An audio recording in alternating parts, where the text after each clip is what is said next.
Hai adik-adik semua, Assalamualaikum warahmatullahi wabarakatuh dan salam biologi.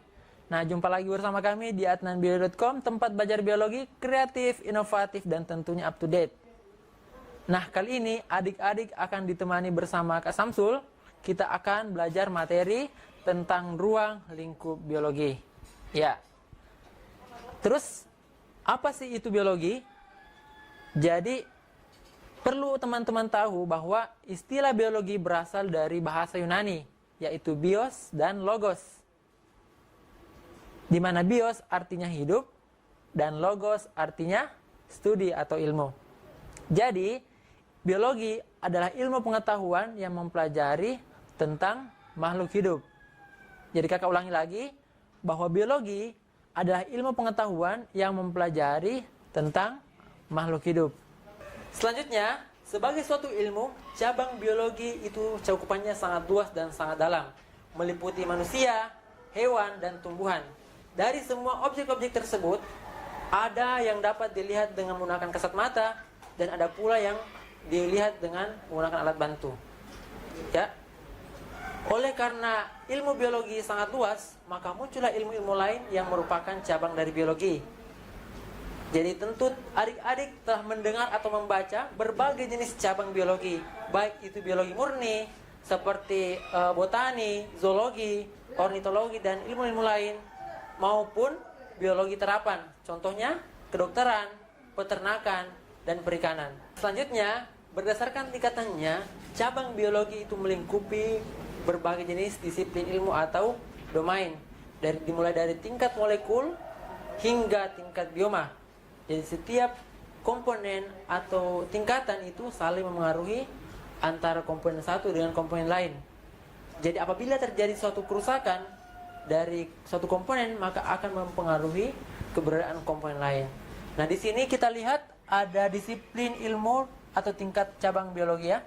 Nah, yang pertama kita lihat ada tingkatan molekul, meliputi biokimia, biomolekuler, dan genetika. Ada tingkat sel, meliputi sitologi. Ada tingkat jaringan, yaitu histologi. Ada tingkat organ, kardiologi dan pulmonologi. Ada tingkat sistem organ, yaitu neurologi. Kemudian ada tingkat individu, yaitu biologi perkembangan. Ada tingkat populasi, yaitu biografi, genetika populasi. Kemudian ada tingkat ekosistem, yaitu biologi laut dan ekologi. Kemudian tingkat bioma, yaitu biologi tropis. Nah, kemudian di sini muncul pertanyaan, apa sih objek dan permasalahan yang dikaji dalam biologi?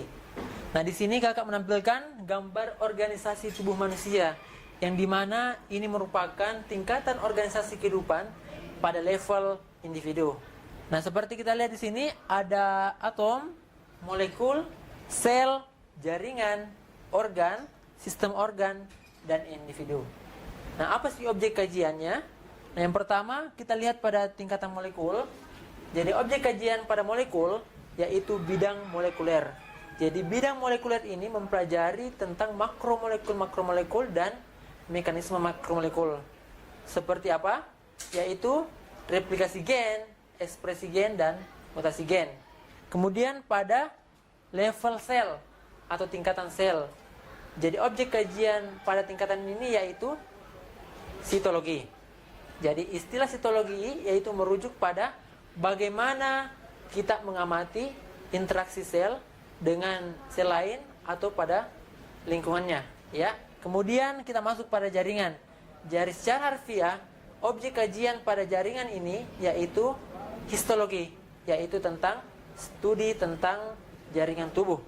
Ya, kemudian masuk pada organ. Jadi organ ini merupakan sekelompok jaringan yang berada pada tempat yang berbeda dan melakukan fungsi yang sama. Kemudian masuk pada sistem organ. Jadi sistem organ ini merupakan kumpulan-kumpulan organ yang bekerja sama yang melakukan fungsi tertentu. Kemudian masuk pada level individu itu sendiri. Jadi apa itu individu? Yaitu satuan organisme.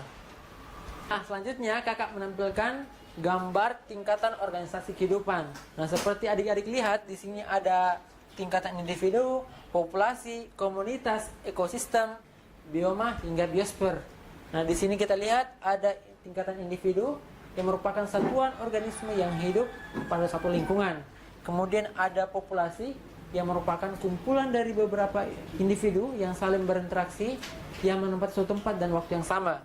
Kemudian ada komunitas.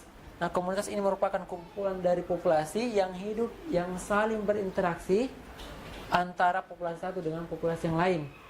Kemudian masuk pada ekosistem. Ekosistem ini merupakan sebuah sistem yang terbentuk ketika suatu organisme itu saling berinteraksi dengan lingkungannya. Kemudian masuk pada tingkatan bioma yang merupakan kumpulan dari ekosistem membentuk bioma. Ya, kemudian ada biosfer, di mana biosfer ini merupakan kumpulan atau seluruh kehidupan dari elemen kehidupan dunia ini. Nah, demikian pembahasan materi kita pada video kali ini. Sampai jumpa pada video-video selanjutnya. Terima kasih. Assalamualaikum warahmatullahi wabarakatuh dan salam biologi.